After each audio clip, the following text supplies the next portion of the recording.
안녕하십니까. 방금 소개받은 정원이라고 저는 이제 불륜공상 안경을 바꿔야 되는데 발표를 시작하기 전에 잠깐 답변을 먼저 드리도록 하겠습니다. 저는 이제 물류기업과 부동산 잘해주셨어요. 5년간 근무를 했습니다. 부동산 경력에 대해서 잠깐 말씀드리면은 지금 2018년부터 지금까지 현재까지는 시대에서 물류센터 투자와 개발 업무를 담당하고 있고요. 또 2016년부터 18년까지는 MBO 서비스에서 물류와 부동산 업무를 담당하고 있습니다. 그리고 2021년부터 지금까지는 부천대학교 동부업무기업대학원에서 법인교수로 물류부동산 강의를 하고 있습니다. 그리고 한국통합물류업대에서도 교육전문교수로서 물류부동산 강의를 하고 있습니다. 저는 이제 지금까지 논문을 물류와 부동산과 관련된 논문을 썼는데 부동산 관련된 논문을 살펴보시고 말씀을 드리자면은 박사 졸업 논문으로 물류센터 투자 측면에서 유지 설명 및 임대료 결정을 미치는 요인에 관해서 적용을 하였습니다. 네, 그럼 발표를 시작하도록 하겠습니다. 물류센터 시장은 온라인 매출액의 증가와 더불어서 성장을 했습니다. 보시는과 같이 2015년에 매출액이 온라인 매출액이 99조였는데 2019년에는 137조까지 2.5배가 성장을 했고 코로나 팬데믹 기간에는 20% 가까이 계속 지속적으로 성장을 했습니다. 마켓 관리가 2015년에 색별 배송으로 보이는 새벽 배송을 최초로 시행을 했고, 이후에 이제 한국이랑 스타트업 등이 참여하면서 본격적으로 이제 새벽 배송 3사가 형성이 됐는데, 이 새벽 배송 3사의 물류센터 사용 면적을 살펴보면은 2018년에 134만 제곱미터였는데 2021년에는 267만 제곱미터로 2배 가까운 성장을 하였습니다.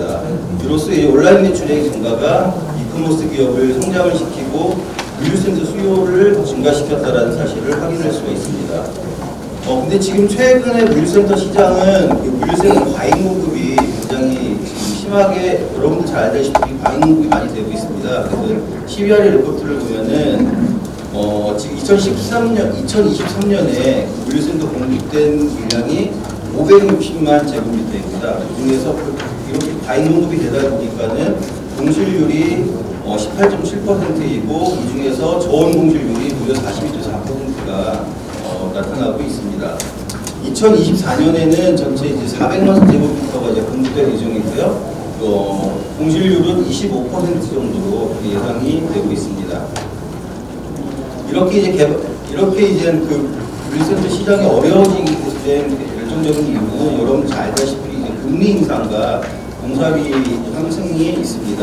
선행 연구를 살펴보더라도 부동산 개발 사업은 소규모 자본을 가지고 브릿지론이나 PF 대출을 일으켜서 레버리지 효과를 창출하는 사업이기 때문에 경기 보완으로 장기간 유지되던 정부 정책이 거시경제적 영향으로 급격한 인상으로 이어지는 것은 대표적인 리스크다라고 하였고, 최근 들어서 발생한 인건비와 원자재 가격 상승은 공사비 인상의 리스크로서 직결된다라고 이야기들을 하고 있습니다.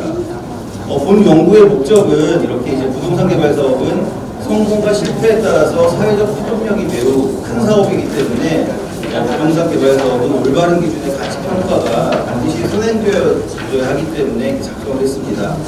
사업을 시행할 때 발생하는 리스크 중요도를 평가해서 시행사업의 실효율을 최소화할 수가 있습니다.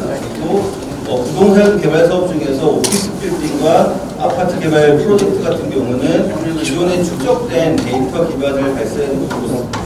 기반으로서 발생하는 리스크를 최소화가 가능하지만은 물류센터 개발 사업은 발생하는 리스크를 해결하기에는 노하우가 많이 부족한 상황이고요.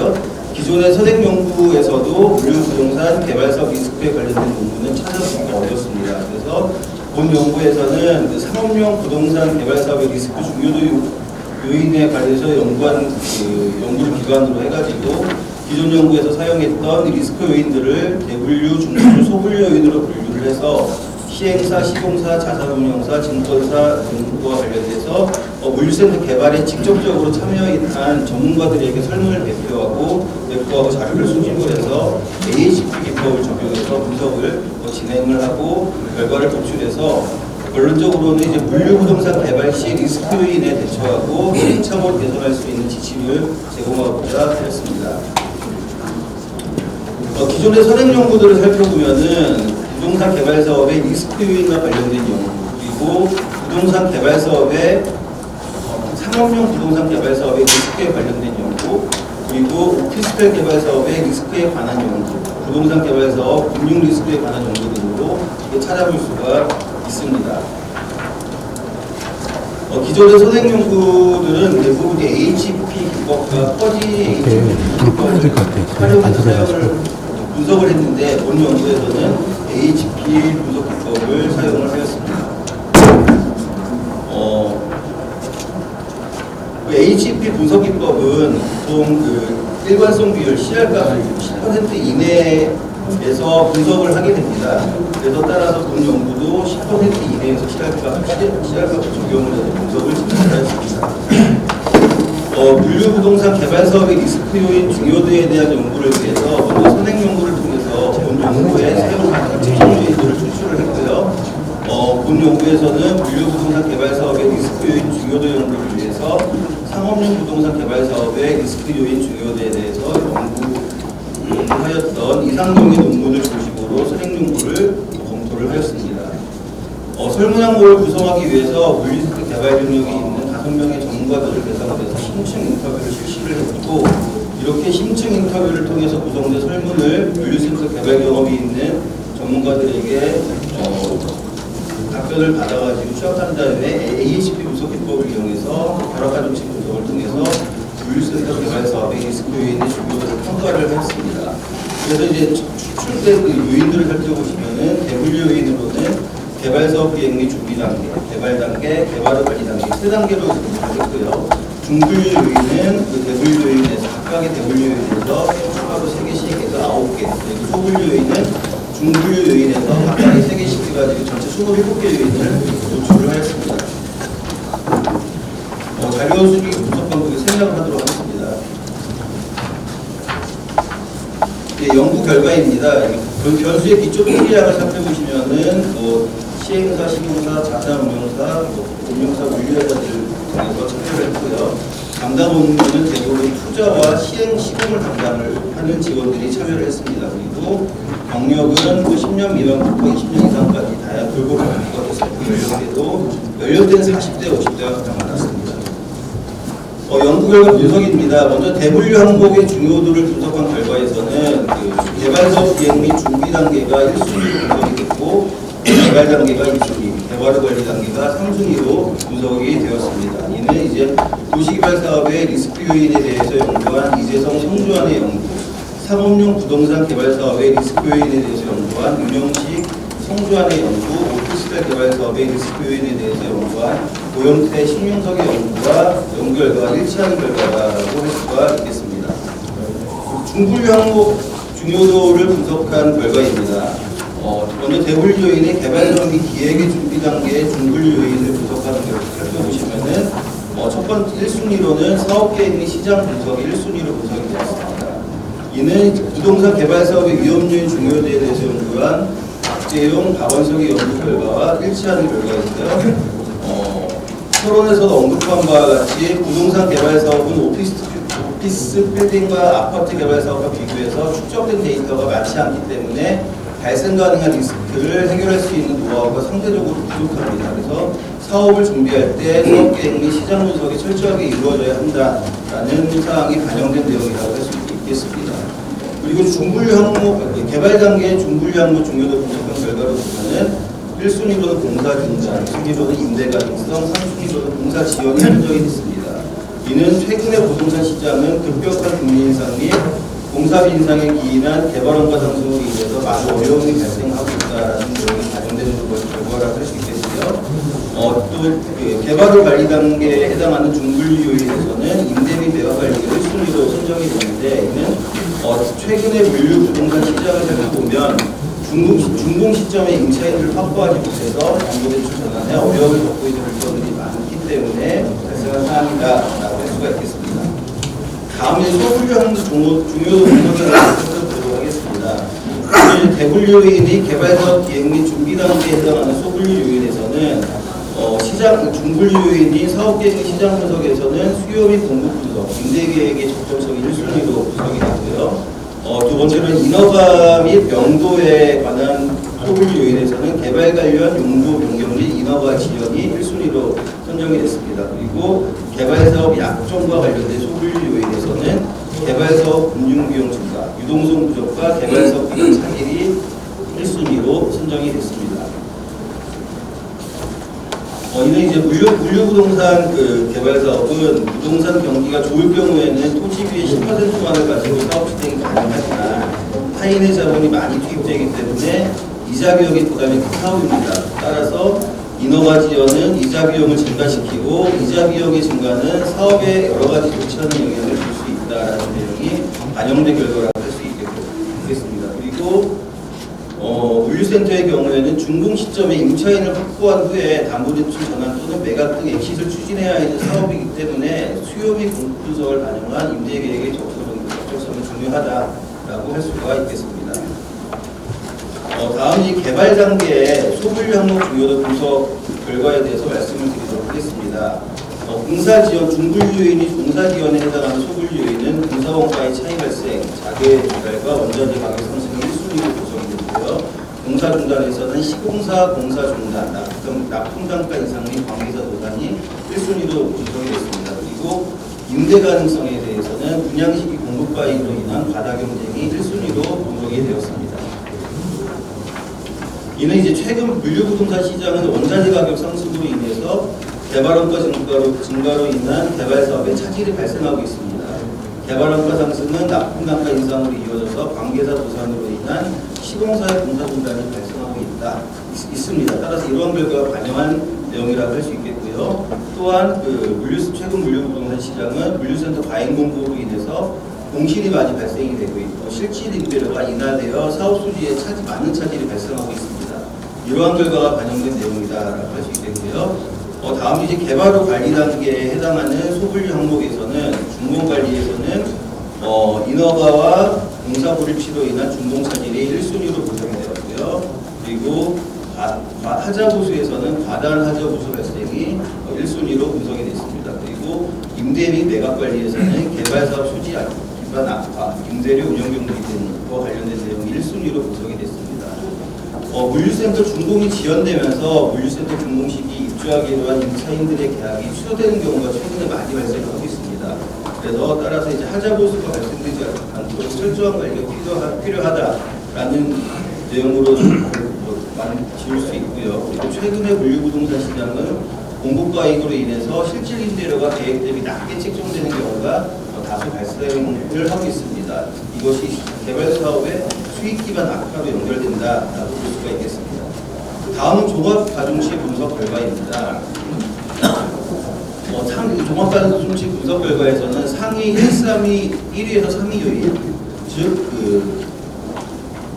수요 및 공급 분석, 임대계획의 적정성과 2순위로는 공사비 임대료의 부적합성, 개발사업 리뷰, 3순위로는 시장의 선호도를 반영하지 못한 부지 선택인데 모두 다 개발사업 계획 및 준비 단계에서 사업 계획 및 시장 분석에 해당하는 내용이 선정이 됐고요. 4순위에서 6순위 요인 모두 다 개발사업 기획 및 준비 단계에 해당하는 내용들, 개발 관련 용도 및 인허가 지연, 토지 매입 지연 리스크, 개발사업 금융비용 증가와 관련된 내용들이 해당이 되었습니다. 이러한 분석 결과들은 최근에 물류부동산 시장에서 살펴볼 수 있는 공급 과잉으로 인한 공급률 증가, 그리고 원자재 가격의 상승, 금리 인상으로 인한 금융비용의 증가, 담보대출 변환 실패로 인한 시공사의 채무인수 등 다양한 요인들이 발생하고 있는데 이러한 물류부동산 시장의 어려움이 반영된 결과다라고 할 수가 있겠습니다.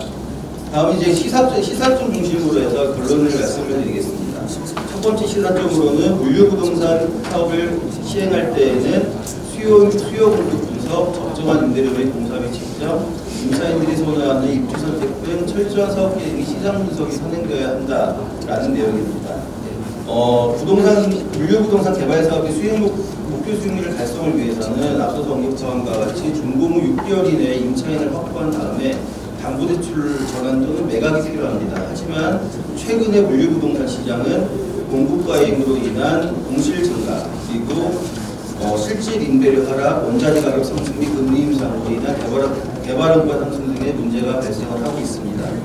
두 번째 시사점으로는 인허가 지연으로 인해서 개발 사업에 차질이 발생되지 않도록 철저한 관리가 필요하다라고 할 수가 있겠습니다. 물류부동산 개발 사업은 기주작업, 인허가, 공사기간 등을 고려하면 3년 이상이 소요되는 사업입니다. 물류부동산 시장은 온라인 매출액과 금리변동 등의 경제 상황에 많은 영향을 받습니다. 최근에 물류부동산 시장을 보면 2022년 1월 금리 인상 시작 전에 착공됐던 물건들이 완공되면서 임차인들을 확보하지 못해서 담보대출이 전환에 어려움을 겪고 있는 물건들이 많이 있고요. 그리고 2022년 1월 이전 인허가 접수해서 2024년 이후에 인허가 완료된 물건들이 PF 대출을 받지 못해서 브릿지론 이자로 많이 힘들어하는 상황입니다. 세 번째 시사점으로는 개발업가 상승으로 인한 시공사의 공사 중단이 발생되지 않도록 철저한 관리가 필요하다라고 할 수 있겠습니다. 부동산 개발 시장은 시공사의 책임질 능력 보증 등 제3자에 의한 다양한 신용 보강이 PF 자금 조달에 중요한 요소로 작용하는 시장입니다. 하지만 최근의 물류부동산 시장에서는 개발업가 상승으로 인해서 시공사의 공사가 중단된 사례가 많이 발생하고 있습니다. 다음 연구의 이의입니다. 학문적 관점의 이의에서는 물류부동산 개발 사업의 리스크에 관한 학계 연구가 미미한 상황 안에서 판단했을 때 학문적 관점에서 이의가 있다고 할 수 있겠고요. 그 실무적 관점에서는 물류부동산 시장이 어려운 상황 하에서 물류부동산 투자자들이 참고할 수 있는 가이드라인을 제시했다고 할 수 있겠습니다. 그리고 후속 연구로는 퍼지 GP를 활용한 물류부동산 개발 사업 리스크 요인 중요도와 관련된 연구를 기대하고 있습니다. 이상으로 발표를 마치겠습니다. 네, 박승환 네, 방금 소개받은 단국대학교 여병 교수입니다. 대학교 이남승 교수님, 지금 경제활동의 핵심 키워드라고 할 수 있는 온라인 경제활동의 핵심, 그중에 핵심이라고 볼 수 있는 물류부동산, 특히 이제 가장 어려운 부분이라 할 수 있는 리스크 요인을 다뤘다.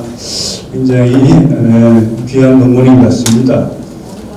특히 이제 우리 학회에서 그동안 여러 주제를 발표했지만은 아마 물류부동산은 거의 처음인 것 같습니다.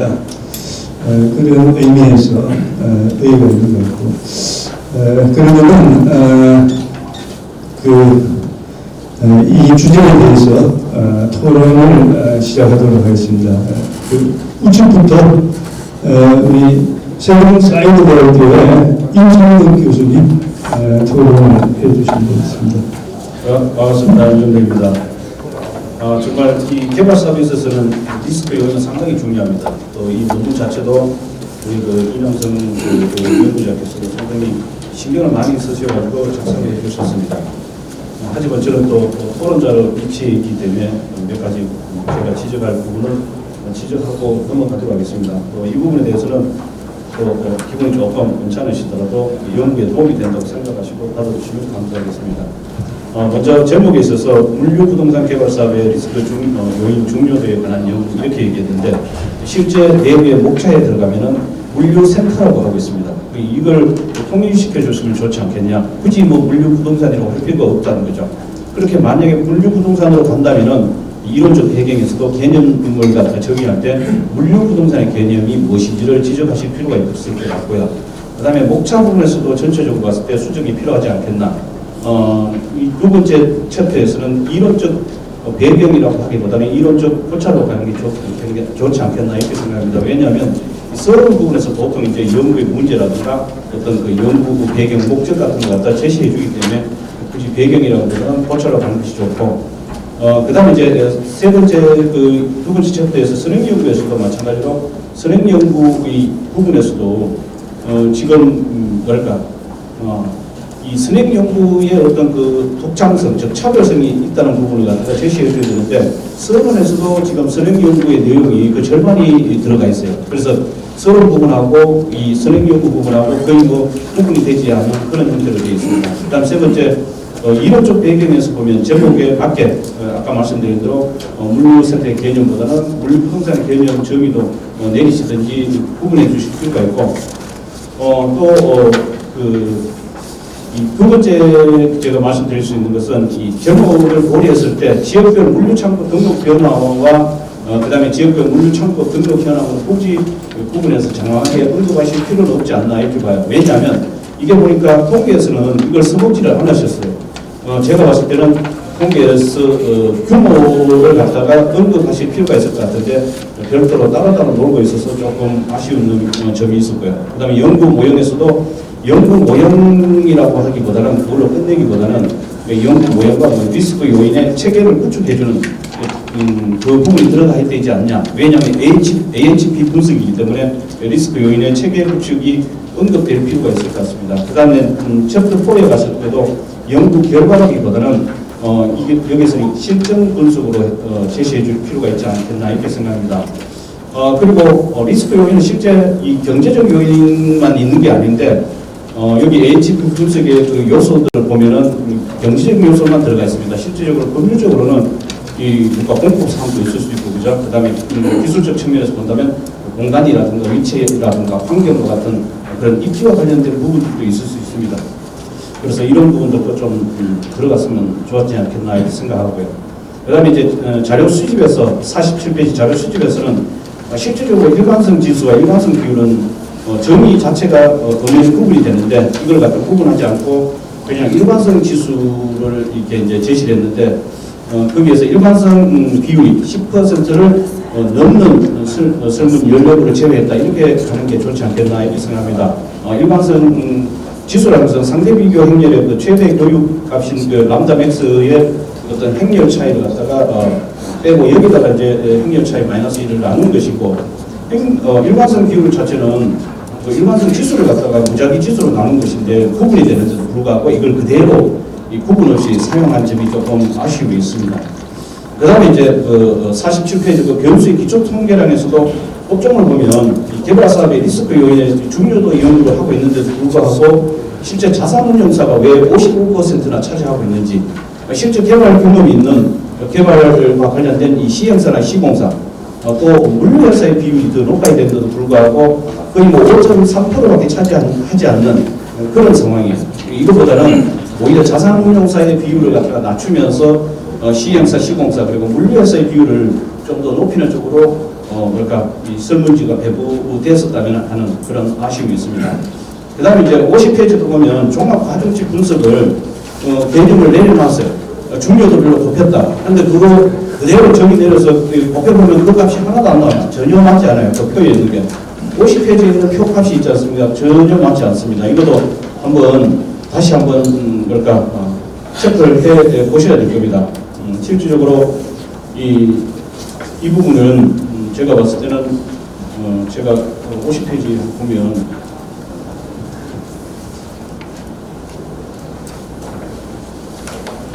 어, 50페이지에 그 종합가중치라는 게 있습니다. 이게 전혀 나오지 않습니다. 이 값들이.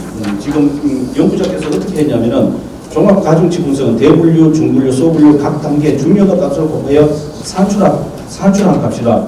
그 산출한 값이 전혀 맞지 않아요. 제가 이걸 한번 확인해 보니까 전부 그 값에서 벗어나고 있다는 것이죠. 그렇기 때문에 이건 이 부분에 대한 정의를 다시 내려야 될 것 같습니다. 즉 종합가중치라는 것은 평가 기준에 가중치에다가 평가 기준에 대한 대단히 대안의 가중치를 갖다가 곱해서 합하는 가중치 평균을 해야 됩니다. 그런 부분으로 정의를 내려야 되지 않냐 이렇게 보고 있고요. 그 다음에 그 표 7에도 보면 제가 지금 이 값도 전혀 맞지 않다고 말씀드렸지만 실제 그 소분류도 그렇고 지금 대분류, 중분류, 소분류 이렇게 나왔는데 대분류와 대분류는 뭐 제가 뭐라고 할 수 없는데 중분류하고 지금 소분류가 맞지 않아요. 지금 중분류에도 보면 인허가 명도가 왜 이 개발사업 기획 준비에 들어가는지 실질적으로 그 워크보드가 얘기할 때는 아이디어 단계, 그 다음에 예비적 타당성 분석 단계, 그 다음에 구지 모색 단계, 그 다음에 타당성 분석 단계, 그 다음에 금융 단계, 그 다음에 이제 이 건설 단계, 즉 이 개발 단계로 들어가는데 이 인허가는 개발 단계로 넣어야 돼요. 이 흐름을 본다면. 그런데 인허가 명도 부분을 이렇게 넣는 것보다는 차라리 이제 상품 기획 수립이라든가 마케팅 기획에 대한 부분을 갖다가 넣는 게 좋지 않겠냐 이렇게 생각하고요. 그 다음에 개발 단계에 갔을 때도 이 공사 지연과 공사 중단은 이 하나로 클러스터를 형성하고 오히려 공사 지원보다는 공사 관리 쪽으로 이렇게 가는 게 더 좋지 않겠냐. 그 다음에 이제 개발 후에 관리에서도 실제 이 준공 관리, 하자 보수, 그 다음에 임대 배각 이렇게 되어 있는데 이 부분에서도 제가 봤을 때는 FM과 A의 PM이 뚜렷하게 구분되어 있지 않습니다. 그래서 이 부분도 좀 더 이 소분류하고 구분이 되어야 되지 않겠냐. 한 예만 들고 제가 마무리하겠는데 소분류 한번 보세요. 시장 분석에도 보면 입지 선택, 수요 공급 분석, 사업비 오류. 제가 봤을 때는 이 사업비 오류가 왜 여기 나와야 되냐. 오히려 여기서는 아까 그 앞에서 언급하신 그 개발 물류 센터들 지금 등록 현황들 보이셨잖아요. 그 규모를 여기다 넣는 게 규모의 어떤 산정을 오류를 일으켰다는 부분을 여기 넣는 게 더 좋지 않았나 이렇게 생각합니다. 그래서 이런 부분들이 좀 부족하지 않냐 이렇게 보고요. 그다음에 이제 결론 부분에 갔을 때 보니까 끝부분에 보니까 2023년부터 24년에 완공되면서 임차인을 확보하지 못하여 담보대출 전환에 어려움을 겪고 있는 상황들이 많이 발생되고 있다 그렇게 얘기했고, 그 다음 줄에 내려가면 그 인허가와 완료된 물건들이 PF 대출을 받지 못해서 브릿지론 이자를 힘겹게 갚고 있는 상황이다. 또 인허가 지연으로 인해서 개발 사업에 차질이 발생하지 않도록 철저한 관리가 필요한 시점이다. 그런데 지금 문제점은 세 가지나 언급하면서 거기에 대한 해결책으로는 인허가 지연으로만 묶었다는 점이 아쉬움이 있어요. 그 세 가지 부분에 대해서 각각의 자금 조달 계획을 마련해야 된다든가 아니면 담보대출과 PF 대출을 사전에 계획을 세워야 된다든가 이런 부분이 들어가야 되고요. 그 다음에 이제 이 마케팅 부분도 들어가야 된다고 보고 있습니다. 저는. 그래서 이 부분도 시장 점유 마케팅 전략인 사피 믹스 전략이라든가 STP 전략 그리고 고객 마케팅 전략인 아이다 원리 이런 부분들도 좀 적용을 해서 원활하게 이 처분이 자유롭고 또 임대도 자유롭게 가야 된다는 그런 부분들이 추가되지 않냐 이렇게 생각하고요. 그리고 각 문장의 끝에 보면 어떻게 되냐면 이러한 사항들에 대비할 수 있도록 철저히 관리할 필요가 있다. 그게 지금 끝부분에 가면은 이게 마무리를 이런 식으로 하고 있어요. 도대체 어떻게 이러한 사항들에 대비할 수 있도록 철저히 관리해야 된다. 이게 너무 추상적이지 않냐. 그리고 너무 개발적이지 않냐. 그것보다는 좀 더 구체적 대안 제시가 저는 필요하다고 생각합니다. 제 코멘트를 여기서 마치도록 하겠습니다. 감사합니다. 네, 이제 수고 많았습니다. 다음으로 한국대학교 유원상 교수님 토론해 주십시오. 네, 안녕하세요. 저는 지금 물류부동산 센터 창고 이렇게 훈련이 되고 있는데요. 좀 이해해 주시고요. 물류센터에 대해서 두 가지 관점으로 보고 싶습니다. 첫 번째로 중소기업 가업 상속 공개 요건 중에서 조세 채권 적립법에 의해서 법인 물류 창고가 10년 이상 운영 후에 상속 발생 시에 공개요건으로 5년을 유지하면은 그런 조건들, 일정 조건을 갖추면은 상속세 면제 특례법이 있죠. 이 조건은 주식평가에 최대 600억까지 면세가 되는데 물류센터의 통상적 규모에 비하면은 작기는 하지만 이런 케이스로 인해서 선진적 시장 원리에 반하는 측면도 있음을 짚고 넘어가겠습니다. 그 다음에 두 번째로 물류센터는요, 저온창고, 상온창고, 대분류가 두 가지로 됩니다. 그래서 저온창고는 냉장, 냉동 창고를 말하고 있고요. 이는 한동안 공급 다임으로 인해서 공실이 급증했지만은 그동안의 금융 제재 내지 분쟁 지역의 전쟁으로 인해서 그리고 또 인건비 재료비 인상으로 인해서 공급이 축소가 됐었죠. 그러면 내년 하반기에는 상황이 혼돈되지 않을까 이렇게 생각이 들어서요. 잠깐 언급을 해봤고요. 상온 창고는 공급 부족으로 현재 임대료가 작년 대비 15% 이상이 되어 있습니다. 그래서 대기 수요가 걱정하고 있죠. 그래서 결론적으로 본 연문에 상원 저온 물류센터에 대해서 부분을 하면 어떨까 이렇게 생각합니다. 감사합니다. 네, 수고하셨습니다. 짧게 간략하게 핵심을 이야기하셨습니다. 자, 다음으로 명지전문가협회 서동석 교수님 토론 있으시겠습니다. 네, 소설입니다.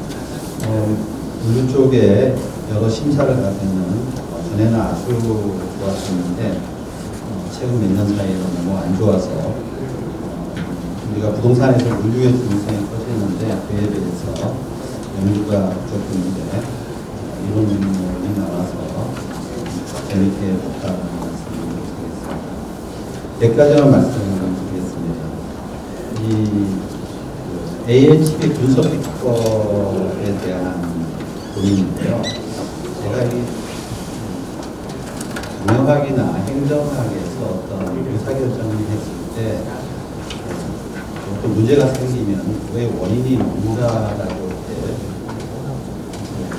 그걸 찾는 과정에 이게 많이 쓰인 거는 아닌데 이게 저희 부동산 쪽으로 넘어오다 보니까 이 프로젝트의 시간이 어떻든 그 문제가 발생돼서 원인 분석 기간이 짧으면은 이제 AHP 할 때 여러 가지 문제가 안 생길 것 같은 생각이 드는데 이게 시간이 길어지면은 이게 변수 앞에가 개발 단계의 변수가 뒤에 변수가 시간에 따라서의 어떤 시즌에 따라서 이게 계속 움직일 수 있다라는 생각이 들어요. 그래서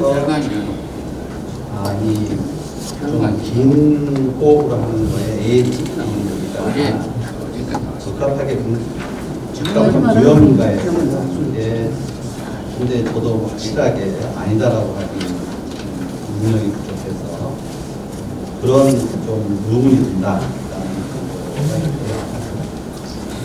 그 다음에 이제 리스크 요인을 이렇게 했는데 어떻든 그 전보다는 많이 집어넣어서 했지만은 그래서 이제 개발 사업 약정이라든가 인재는 매각자입니다. 전에 없어서 좋았다는 점이 있고요.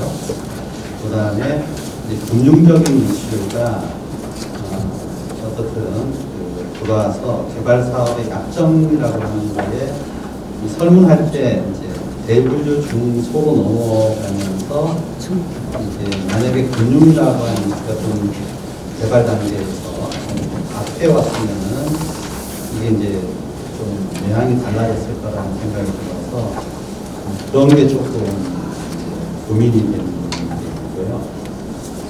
그 다음에 대부분 AHP는 그 이벤트에 거기에 이제 설문에 참여하는 사람의 유형에 따라서 보는 시각이 달라지는 걸 보는 게 조금 많은데 이번은 결과적으로는 자산운용이나 금융 사이드 보는 거라서 그거에 대한 한계랑 어떻게 보면은 자산운용 금융사 샘플을 조금 더 늘려서 30대 이상 늘려서 그냥 그것만 보는 게 오히려 더 낫지 않았을까라는 생각이 듭니다.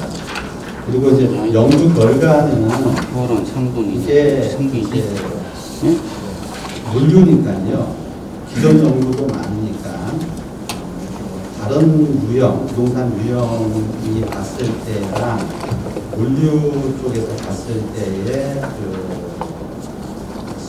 중요도가 이렇게 좀 비교되든지 좀 보여줬으면 물류 쪽에서 봤을 때의 어떤 좀 다르지 않았을까라고 하는 같아서 안 하셨는지 모르겠지만은 그게 조금 더 필요하다는 생각이 들었습니다. 이 하여간 이 설문조사하기가 좀 어려웠다고 그랬죠.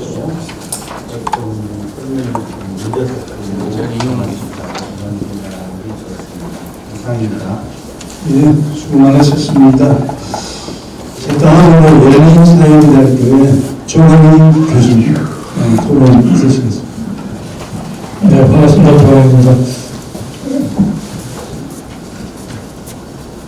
제가 부동산 캐나온 지 벌써 10년이 넘는데 물류에 대해서 다른 논문은 처음 본다는 의미여서 좀 의미가 있다고 했습니다.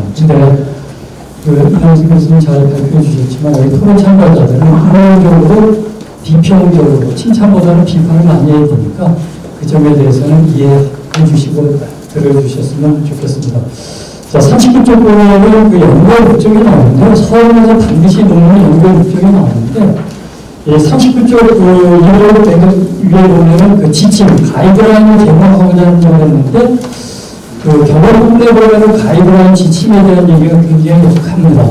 그래서 좀 보완해 주시면 어떨까 싶고, 그 다음에 44쪽에 보면 연구 요령이 있는데, 이게 리서치모드에서 연구 요령에 대한 얘기가 아니라, 선행연구 분석을 해서 어떠한 항목들을 채택했다라는 그런 내용을 갖다서 연구과는 거리가 멀지 않는다.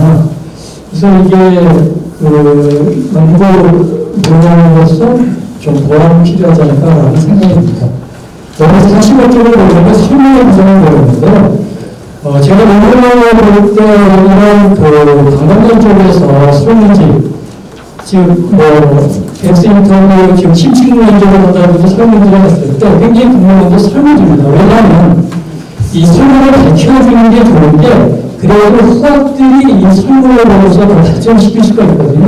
근데 여기 지금 나와 있는 그 표를 보면 이 설문이라기보다는 대부분 정부는 소문에 대해서 일본 정도로만 얘기가 되어 있습니다. 이러면은 이 후학들이 연구를 할 때 굉장히 한계가 있지 않느냐, 어렵지 않느냐, 라는 측면에서 지금 보면은 45쪽과 46쪽에 굉장히 표가 깁니다. 그렇기 때문에 이거 설문문항, 그 사용하셨던 설문문항을 좀 밝혀주셨으면 더 좋을 것 같고요. 그다음 47쪽에 보면 자료 수집이 있는데 2024년 7월 6주차부터 7월 4주차까지 실시했다고 보통 논문은 매월 며칠부터 매월 며칠까지 한다고 하니까 이건 수정하기 간단하니까 이렇게 바꾸시는 게 어떨까 생각이 들고요. 앞에서도 나왔지만 좀 아쉬운 부분을 보면 기초통계를 보면은 이 전체 68명 중에서 56명한테 답변을 받았다고 하는 얘기는 이런 교수님이 굉장히 설문들의 회수율이 높다는 생각이 듭니다. 보통은 이 메일로 공부를 통한 거는 답변을 안 해주거든요. 많이 안 해줍니다. 근데 그런 거에서 굉장히 좋은데, 시행사 시공사나 물리공사가 너무 작다는 점이 좀 아쉬운 부분입니다. 자, 51쪽과 52쪽에 보면은 아무튼 결론부분의 시사점과 봤을 때, 철저한 관리가 필요하다. 보다는 철저하게 준비가 되어야 한다라는 얘기는 가이드라인으로서는 조금 아쉽은 생각이 듭니다. 그래서 그런 부분에 대해서 좀 보완을 해주셨으면 좋겠다라는 생각이 들고요. 마지막으로 이 참고문에 보면 형식적인 내용인데 이 앞에 2~3년 이 논문을 보면 2004년이 아니라 2023년도입니다. 그리고 이 전형적인 논문 같은 경우는 연구가 안 나오고요. 그다음에 마지막으로는 참성하는 게 있으면 그다음에 참신을 얻는 것만 있거든요. 그래서 장시 같은데 그런 것은 고치는 건 1시간도 안 걸리니까 바로 수정해 주시면 보다 훌륭한 논문이 되지 않을까 그렇게 생각합니다. 수고 많으셨습니다. 네, 조원님 수고 많으셨습니다. 우리 일정을 보면은 2주제가 3시 41분에 마치게 되어 있습니다. 지금 3시 50분이 훨씬 지났는데 다음 토론자분들께서는 토론 시간 3분 이내로 좀 주시해 주셨으면 감사하겠습니다. 다음으로 건국대학교 하정순 교수님 토론에 있으시겠습니다. 네, 하겠습니다. 반갑습니다. 물리부동산 개발 사업에 대해서 제가 관심이 개인적으로 조금 있었습니다. 그래서 주제를 받고 나서 재미있는 것도 있었습니다. 논문은 읽어보니까 괜찮은 것 같아요. 제가 보고. 그런데 조금 수정한 부분과 그리고 제 생각을 한번 이야기해 드리겠습니다. 페이지에 보면 이론적 배경에 위에 보면은 기존 수능 연구를 기반으로 해서 물류부동산 개발 사업의 이슈도를 분류한 결과 그러면서 분석을 진행해야 할 점을 노출하고자 한다. 이 문장이 중복된 게 굉장히 많아요. 여기 논문에서 중복이 됐다는 것은 연구자가 설득에 박사 논문을 가져오거나 아니면 계속 인용해서 썼다는 겁니다. 자기 논문에서 자기 논문을 중복일 필요가 없죠. 그죠? 삭제해 주시면 감사하겠습니다. 그리고 기존 연구를 바탕으로 해가지고 이 문장이 맞지 않고요.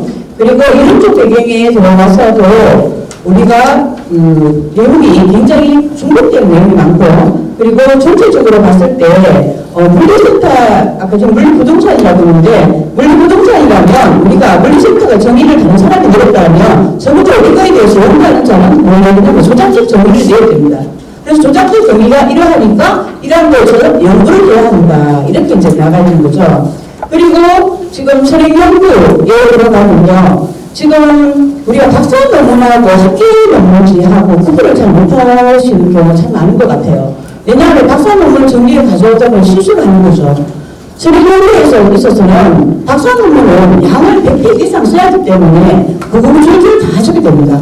근데 우리가 학계지 논문은 학계지가 우수하면 우수할수록 학계지의 그 모든 페이지 수가 작습니다. 어떤 페이지는 10장, 그리고 10페이지, 10장이 아니라 10페이지에서 끝내야 하는 학계수가 많고요. 그런데 우리 이제 부동산 학회 같은 경우는, 한국 부동산 학회 같은 경우는 모두 이유가 있지만, 그래도 중복되는 말은 좀 줄여주시면 고맙겠고, 저희 연구에 있어서 지금 이 페이지가 계속 한 장 이상이 이렇게 넘어갈 정도로 많습니다.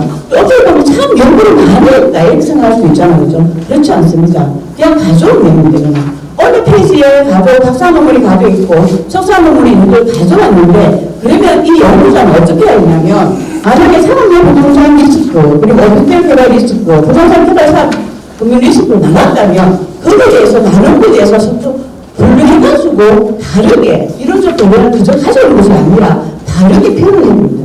정리를 해야 되는 거죠. 그렇다면 이 페이지가 확 줄겠죠.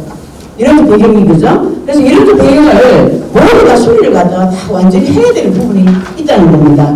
그리고 지금 뒤에 가면 연구 모임이 들어갑니다. 연구 모임에 보면 우리가 AHP의 토지 이론을 갖다가 뒤에 가서는 더 연구해야겠다. 시사점이 그렇게 적어놨어요. 시사점이. 근데 그 원인이 뭐냐면 차이가 나지 않는다. 다른 논문에서 벌써 밝혀지면서 연구하겠다고 기록을 하더라고요. 그건 아니죠, 그죠? 그래서 우리가 연구 때는 훨씬 더 다른 연구를 아니면 다른 것을 응용해서 통계 기법이라든지 그리고 변수를 가져와서 연구할 필요가 있다고 볼 수가 있습니다. 그리고 연구 절차에 들어가면요, AHP 분석 준법 해석은 이거는 누구나 일반적인 내용입니다. 그래서 일반적인 방법은 우리가 서론에서 이렇게 내용적으로 쓸 들어가도 이렇게 많은 양을 할 때는 빼는 게 좋지 않을까 생각이 들었고요. 뒤에 보면 연구 모임이 들어가죠. 2번. 연구 모임 보면 전에 연구에서 김종구, 김민영 쭉쭉 나오고 있죠. 이거 다 빼야 됩니다. 왜냐하면 앞에서 보면 그대로 중복 있습니다. 그래서 끝까지 중복하고 선행 연구들을 살펴보면 6부터 써야 되는 거죠. 그래서 살펴보면은 따라서 누구의 연구를 가져왔냐면 강정구, 이원정의 연구를 참고하여 이렇게 이제 보는데 그러면 이걸 차라리 오히려 참고할 이유가 있겠죠. 그죠? 차라리 그것을 써서 하는 게 페이지 수를 늘리는 게 더 좋지 않을까 생각이 듭니다. 그리고 지금 표 5에 보면 표 5가 지금 얼마나 많은지 한 페이지에다 넘어갔어요. 자, 소정문에 이렇게 표가 들어가면 보기 좋을까요? 안 좋을까요? 좋지 않습니다. 그죠? 그래서 이럴 때는 이 표가 어떻게 분류를 해야 되냐면 이 표가 이 박사 논문에 들어가도 좋아요. 왜? 내가 연구를 많이 했다 그렇게. 근데 소논문을 할 때는 다르다고 얘기했죠. 그러면 우리가 개발 사업 준비 단계에서는 어느 정도의 연구를 가져왔고, 그리고 그리고 개발 단계, 그리고 개발 후 관리 단계에서도 그렇게 나올 수가 있습니다. 그래서 분류해서 이야기 안 해주겠고요. 그리고 자료 수집 가서는 우리가 변수가 작다 보니까 30대 이하 해가지고 40대 갑자기 뛰었어요. 그리고 등단위 차이가 나는 거죠, 그죠? 그래서 그렇게 얘기하고, 그리고 우리가 봤을 때 예상을 보면서 보면은 종합 가치수 가중치 분석에 위에 들어가면은 어느 것이 중요하냐, 이 중요하기 때문에 이렇게 이런 관계에서 중요시 여기겠다 이렇게 적었는데 내용이 좀 틀려요. 내용이 해석하는 게 잘못 좀 보인 것 같습니다. 그리고 좀 옆에서 빨리 하라고 그래가지고 제가 하겠습니다. 그래서 우리가 논문을 볼 때 시사점이 있는 것은 뭐냐면은 이 논문이 많이 안 적어서 좋다고 생각하지만 많은 통계적 방법, 그리고 이제 우리가 부동산학과가 논문이 없지 않습니까? 많은 이렇게 다른 학과에 대해서, 그렇다면 심리학과나 다른 학과에서, 경제학과나 경영학과에서 많은 것을 돌보해가지고 우리가 가수를 만들어서 좀 더 많은 폭넓은 학문을 연구해야 되지 않을까 생각이 듭니다. 개인적인 생각이 옆에서 눈치를 줘서 제가 마치겠습니다. 중요하셨습니다. 다음으로 게스트 브릿지의 고영 대표님 소개해 주시겠습니다. 짧게 답변해 주시 부탁드립니다. 네, 알겠습니다. 소개받은 노인정입니다. 저는 이 논문을 받아보고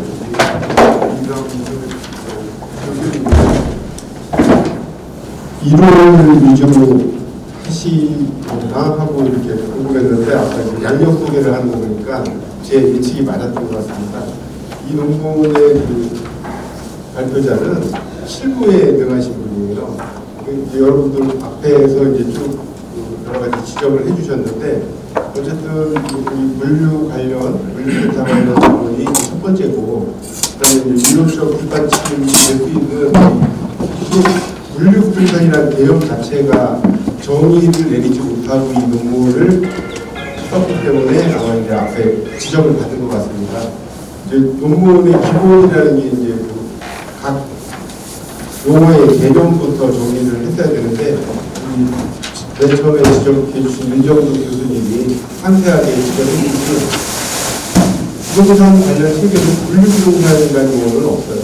물류센터, 그래서 지금 발표자도 유형별, 등록면적, 지역별 창고, 등록해가지고 거기에서 구분해 보면은 일반 창고, 냉동, 냉장고 하셨는데 표 3에 보면 물류시설법이란 게 등장이 돼요. 그러니까 우리나라는 물류시설법에 의해서 물류센터가 정의되고 있다는 점 참고하셨으면 좋겠고, 그 다음에 이제 다만 아쉬운 거는 지금 그 정의가 안 되다 보니까 그거를 아까 지적하신 대로 물류센터에 관한 연구했으면 딱 떨어질 텐데 나머지 말들이 전부 혼동이 생겨요. 그 점에 대해서는 뭐 우리가 이해하고 이제 그건 발표자가 이제 또 참고하시면 될 것 같고, 참고문도 보면은 거기에도 임명국 씨는 물류센터라고 표현을 했고 조영재 씨는 물류부동산이라고 표현했고 이런 식으로 참고문도 마찬가지입니다. 그러니까 이제 거기에서 이 논문은 이론과 실무를 봤을 때 실무 경험이 있는 분이 쓴 실무 위주의 논문이다. 이거를 알 수 있습니다. 그리고 이제 요인 분석을 이제 굳이 하셨으니까 가장 1순위에 또 소물류의 1순위도 수요 공급 분석이라고 나오잖아요. 그럼 이거는 이제 물류센터니까 수요 공급의 이 공급이 뭐냐? 결국 물동량 아니겠어요? 그럼 지금 더군다나 인천이나 이런 부산 쪽에는 항만 시설이 많다 보니까 이런 물동량의 종류가 틀려요. 지금 아까 이제 연구자도 쿠팡이나 이런 일반적인 물류를 언급하셨는데 이 물류 창고가 지역별 특성도 있고 물동량에 따라서 틀리다. 이런 거를 감안해서 이렇게 하시면 좋겠고, 앞에 이제 교수님도 지적하시고 해서 후속 연구가 좋은 논문이 나오기를 기대합니다. 이상입니다. 예, 말씀 수고하셨습니다. 다음으로 고려대학교 이상할 교수님 소감 있으시겠습니다. 예, 이상입니다. 지금 말씀하신 내용 중에 지금 제가 공부하는 부분이 설문지에 대한 부분이랑 논문 결론을 좀 구체했으면 좋겠다는 말씀을 드리고 싶었는데 말씀하셔서 생략하고요. 그 전체 논문을 봤을 때 논문의 제목이 물류부동산 개발 사업의 리스크 요인 중요도에 관한 연구라고 하시고, 목적에는 아까 말씀하신 대로 리스크 요인을 배치하고 시행착오를 개선할 지침을 제공하고자 한다라고 되어 있습니다. 목적에는. 그렇다면 논문 제목도 그에 걸맞게 바꿔줘야 되지 않나. 예를 들어서 물류부동산 개발 사업의 위험 요인 관리 방안 연구 이런 식으로 해서 결론과 제목이 좀 매치됐으면 좋겠다는 생각이 들었고요. 두 번째로 이제 이거를 연구하게 된 배경이 상업부동산이나 지식산업센터 같은 뭐 공동주택 개발 사업 연구를 많이 됐는데 물류센터 이런 건 안 돼 있어서 한다라고 말씀하셨는데요. 그렇다면 지금 여기서 중요도를 뽑아낸 거 보면 또 이상용 아까 대분류, 소분류, 중분류 하는 거 있지 않습니까? 27가지. 그걸로 해가지고 어차피 설문도 작성하고 했다면 물류센터의 특징은 무엇이길래 나는 설문지를 이렇게 작성했다라고 하는 것들이 좀 나와주셔야 되는데 물류센터의 특징이랑 예를 들어 공동주택개발사업이랑은 전혀 구분이 없이 제목만 다른 상태에서 이렇게 논문을 진행하셔가지고 그 부분은 제가 읽으면서 조금 의문이 있었습니다. 네, 이걸 마치겠습니다. 이상입니다. 네, 수고하셨습니다. 전반적으로 개념적인 그리고 이제 논문이 기초통계 AHP 기법에 대한 것, 또 그리고 분석 항목과 관련된 것, 또 그리고 물류 특성 반영과 관련되는 그런 이야기가 나왔습니다. 저는 이제 한 가지 좀 말씀드리고 싶은 것은 사실 물론 여러 가지 복합적이지만 테크놀로지적인 측면, 그 향후에 뭐 자율주행이라든지 정보 진화라든지 또 차량 대형화 이런 것들도 어떻게 보면은 물류부동산의 입지를 정한다든지 뭐 그런 때 향후에 큰 리스크 요인으로 되지 않겠나 그 생각도 들면서 한 가지 이 말을 잠깐 하면은 저는 미국에서 상당히 유학 가서 짧게 말씀드리겠습니다. 굉장히 특이한 걸 한번 목격한 적이 있습니다. 저희가 이제 학교가 도시 바로 가까이 있는데 놀라운 거는 미국에는 트레일러가 엄청 큰 트레일러가 고속도로에 많이 다닙니다. 근데 그 큰 트레일러가 그 도심 시민이 내가 아니면 그 근처에 회전을 하더라는 이야기입니다. 엄청난 긴 트레일러입니다. 근데 그게 왜 그게 가능한가 하면은 도로를 만들 때 이제 중앙선수도가 있고 차선이 있지만은 이게 자주 발생하는 게 아니다 보니까 이 차선을 무시해서 회전이 나오도록 그렇게 지자체에서 도로 설계가 들어가 있다는 겁니다. 이게 우리는 과연 그런 가끔 일어나지 않는 그런 일어나지 않지만 가끔은 그게 제품 가격에 반영되는 거 아닙니까? 그죠? 그리고 앞으로 대형화될 수밖에 없고 그런 것에 대한 지자체에서 대비가 돼 있냐. 앞으로 대형화, 진화될 텐데 진화할수록 차량이 커질 거 아닙니까? 그죠? 그건 상당히 인상이 깊었다. 그 이야기를 하나 말씀드리면서 지금까지 토론한 것에 대해서 우리 이한성 교수님 디펜스를 좀 부탁드립니다. 네. 너무 다양한 지적을 해주셔가지고 제가 다 받아들이고 적으려고 노력은 했지만은 몇 가지 놓치는 게 있을 것 같긴 한데 최대한 지적해 주신 내용 반영해가지고 논문의 완성도를 높이도록 하겠습니다. 그리고 오늘 제가 학술대회는 처음이라 발표만 하고 끝날 줄 알았는데 이렇게 그 서면으로 지적을 받던 내용들을 목소리로 이렇게 지적을 받다 보니까 뭔가 좀 색다른 경험을 한 것 같습니다. 감사합니다. 네, 수고하셨습니다. 이상으로 제2주제 발표 토론 마치겠습니다. 감사합니다.